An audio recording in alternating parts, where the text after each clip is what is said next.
భగవంతుడే లేడు, అంతా సైన్స్తోనే ముందుకెళ్తుంది, సైన్స్ సాధించిన ప్రగతి, ఇలాంటి మాటలు మనం నేను అడిగాను కదా, ఇప్పుడు సైన్స్ ప్రగతి సాధించలేదనేది మనం ఒప్పుకోం. సైన్స్ ప్రగతిని సాధించింది. ఏదైతే ఈరోజు సాంకేతికంగా అభివృద్ధి చెందాము అని మనం అనుకుంటున్నాము, ఆ సాంకేతిక అభివృద్ధిలో ఉన్నటువంటి మానవ సమాజం ఖచ్చితంగా వేరే దృక్పథంలోకి వెళ్ళింది.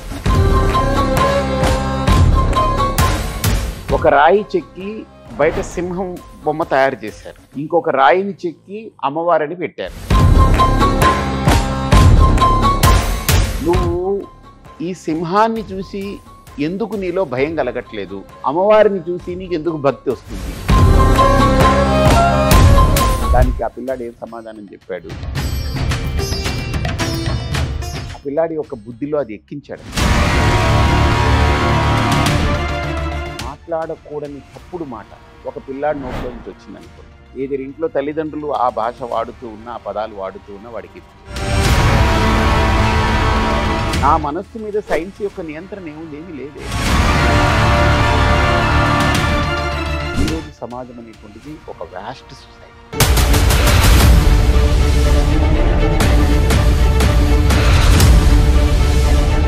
నమస్తే గురూజీ.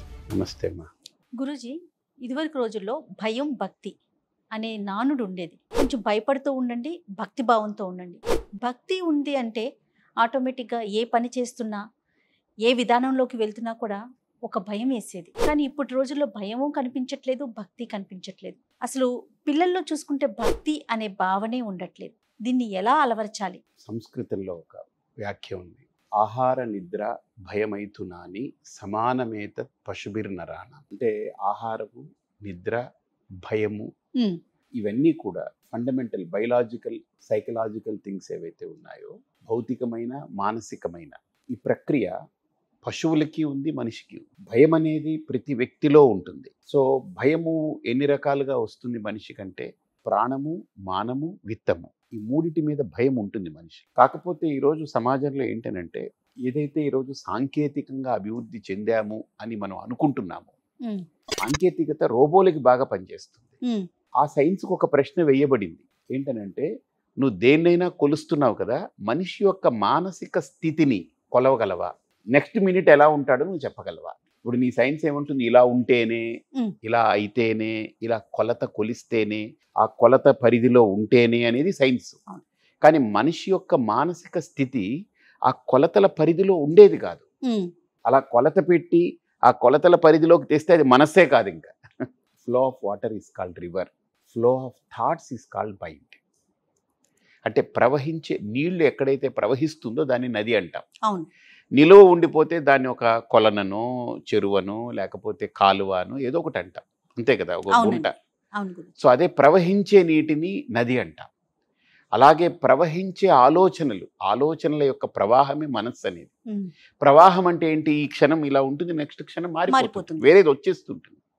కాబట్టి సాంకేతికంగా ఈరోజు సమాజం ఏదైతే అభివృద్ధి చెందుతూ ఉందో, ఆ సాంకేతిక అభివృద్ధిలో ఉన్నటువంటి మానవ సమాజం ఖచ్చితంగా వేరే కోణాన్ని ఆవిష్కరించుకుంటుంది, వేరే దృక్పథంలోకి వెళ్ళిపోతుంది. అందుకనే ఇప్పుడు చాలామంది ప్రశ్నలు ఏంటంటే, ఒక రాయి చెక్కి బయట సింహం బొమ్మ తయారు చేశారు, ఓకే, బయట అమ్మవారి వాహనం అని పెట్టారు, ఇంకొక రాయిని చెక్కి అమ్మవారిని పెట్టారు. నువ్వు ఈ సింహాన్ని చూసి ఎందుకు నీలో భయం కలగట్లేదు, అమ్మవారిని చూసి నీకు ఎందుకు భక్తి వస్తుంది అని అడిగాడు. మామూలుగా సింహం అంటే భయం కదా. అవును. అంటే వాడు అంటాడు, ఆ పిల్లాడు, అబ్బాయి ఇది రాయి కదా, ఇది నన్ను ఏం చెయ్యదని. మరి అమ్మవారు కూడా రాయే కదా, మరి అలాంటప్పుడు రూపం వేరు కదా. రూపం వేరే, ఇది రూపం వేరైనా సింహం అనే రూపం ఉంది కదా. సో కానీ అది రాయి కాబట్టి నన్ను ఏం చెయ్యదని ఒక భావనలో ఉన్నాడు. అక్కడ అమ్మవారి దగ్గరికి వెళ్ళేటప్పటికి అది కూడా రాయే కదా, దాన్ని ఎందుకు నువ్వు అమ్మవారిలా చూస్తున్నావు అని అడిగాడు. దానికి ఎందుకు నువ్వు భక్తి, దానికి ఎందుకు నువ్వు ఒక రకమైన ఒక శ్రద్ధ, దానికి ఒక పవిత్రత, ఇవన్నీ నువ్వు ఆపాదిస్తున్నావు అని అడిగాడు. అంటే దానికి ఆ పిల్లాడు ఏం సమాధానం చెప్పాడు అంటే, రెండు రాయే కదా, ఇంకా అది అమ్మవారు కాదనమాట, అది ఒక బొమ్మే, ఇది బొమ్మే, అది బొమ్మే అని ఆ పిల్లాడి యొక్క బుద్ధిలో అది ఎక్కించాడు అనమాట. నా అభిప్రాయం ఏంటంటే నేను అలాంటి వాటికి సమాధానం చెప్పేటప్పుడు యద్భావం తద్భవతి అనేటువంటిది వస్తుంది. యద్భావం తద్భవతి తద్భవతి. అని నా భావన అక్కడ ఎలా రిఫ్లెక్ట్ అవుతుంది that shows. Yes. So say your friend I can tell about you అని, అంటే నీ మిత్రుడు ఎవడో నాకు చెప్పు, నీ గురించి చెప్తానని. అంటే నీ మిత్రుడు ఎవరో నాకు తెలిస్తే నీ గురించి నేను చెప్తాను అని అంటే అది ఏ రకమైన సహవాసంతో నీ యొక్క ప్రవర్తన సాగుతూ ఉందో అవును. నీ ప్రవర్తనని కూడా నేను చెప్పగలనని. కాబట్టి మనం ఒక గుడికి వెళ్ళినప్పుడు ఒక దైవము అనేటువంటిది మనం అక్కడ దర్శిస్తున్నప్పుడు దైవాన్ని దర్శించే కోణంలో మనందరి మనస్సులో ఏంటనంటే ఒక కల్చర్ ఉంటుంది. మన బ్యాక్గ్రౌండ్, మన ఇంట్లో తల్లిదండ్రులు కానీ మన పూర్వీకులు కానీ మనమే వాళ్ళతో వెళ్ళినప్పుడు కానీ ఇది ఉంటుంది. మనం వెళ్ళగానే చెప్పులు బయట ఎక్కడో ఇప్పేస్తాం, అవునండి. కాళ్ళు కడుక్కుంటాం. ఇది మనకు నేర్పితే కాదు, మనం చూసి నేర్చుకున్నాం. అదే ఒక సౌత్ ఆఫ్రికా నుంచో ఎక్కడి నుంచో ఒక వ్యక్తి వచ్చాడు అనుకోండి, మంచి సూటు బూటు వేసుకొని మంచిగా బూట్లు వేసుకొని వచ్చాడు అనుకోండి, అక్కడ బూట్లు ఇప్పాలనేది అతనికి తెలియదు, కాళ్ళు కడుక్కోవాలనేది తెలియదు.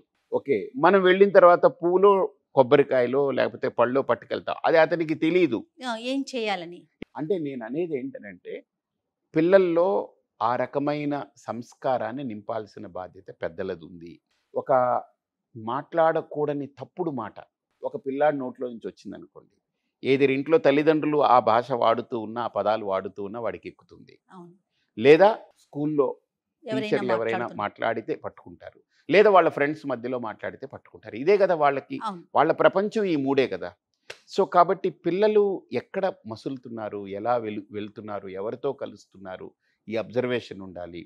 వాళ్ళ ఆ సంస్కారాన్ని నింపే బాధ్యత తల్లిదండ్రులదే అవుతుంది. అంటే చిన్నప్పటి నుంచే భక్తి భావం వైపు వాళ్ళు వెళ్ళేలాంటి ప్రయత్నాలు చేయాలంటారు. ఖచ్చితంగా ఇంట్లో ఆ వాతావరణం రావాలమ్మా. ఇంట్లో ఆ వాతావరణం లేనిదే మనం మొక్కై వంగనిదే మానుగా వంగలేదు. అయితే ఖచ్చితంగా అది రావాలి. కొన్ని రకాల మనుషులు కావచ్చు, భగవంతుడే లేడు, అంతా సైన్స్తోనే ముందుకెళ్తుంది, సైన్స్ సాధించిన ప్రగతి, ఇలాంటి మాటలు మనం నేను అడిగాను కదా, ఇప్పుడు సైన్స్ ప్రగతి సాధించలేదనేది మనం ఒప్పుకోము. సైన్స్ ప్రగతిని సాధించింది పక్కా, కానీ ప్రగతి అనేది ఒకటి, మనోగతి అనేది ఇంకొకటి. నా మనస్సు మీద సైన్స్ యొక్క నియంత్రణ ఏముంది? ఏమీ లేదే. సైన్స్ మీద నా మనస్సు యొక్క నియంత్రణ ఉంటుంది. ఇప్పుడు సైన్స్ని కనిపెట్టేది, సైన్స్ అని చెప్పగలిగేది నా మనస్సు. అవును, అంతే కదా. అవును.